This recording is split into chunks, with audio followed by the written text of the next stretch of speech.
They broke their promise. And remember, they didn't do it. They lied.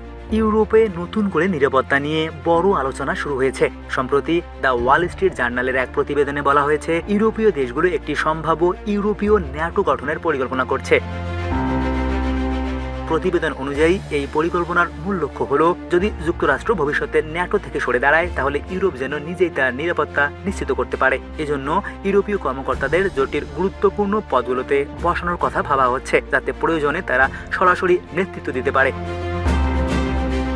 জানা যায় এটি ন্যাটোর বিকল্প নয়, বরং একটি ব্যাকআপ পরিকল্পনা। বিশেষ করে রাশিয়ার বিরুদ্ধে পারমাণবিক প্রতিরোধ ও সামরিক ঐক্য ধরে রাখাই এর প্রধান উদ্দেশ্য।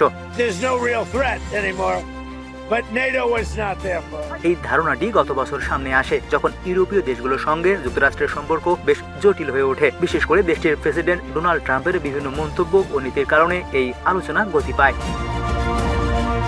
এদিকে ন্যাটোর মহাসচিব মার্ক রুতে জানিয়েছেন, ভবিষ্যতে জোটটি আরও ইউরোপ নির্ভর হতে চায়, যাতে যুক্তরাষ্ট্রের উপর নির্ভরতা কমে। মধ্যপ্রাচ্যের বর্তমান পরিস্থিতি মার্কিন নেতৃত্বাধীন ন্যাটোর অভ্যন্তরীণ বিভাজন বহুগুণ বাড়িয়ে দিয়েছে। কিছুদিন আগে ট্রাম্প ন্যাটো ও মিত্র দেশগুলোকে হরমুজ প্রণালী অবরোধে যুদ্ধজাহাজ পাঠানোর আহ্বান জানান। কিন্তু এই আহ্বানে সাড়া না পাওয়ায় সময় মতো সবাইকে দেখে নেওয়ার হুঁশিয়ারি দেন মার্কিন প্রেসিডেন্ট। এছাড়া ন্যাটোকে কাগুজে বাঘ বলেও মন্তব্য করেন ট্রাম্প।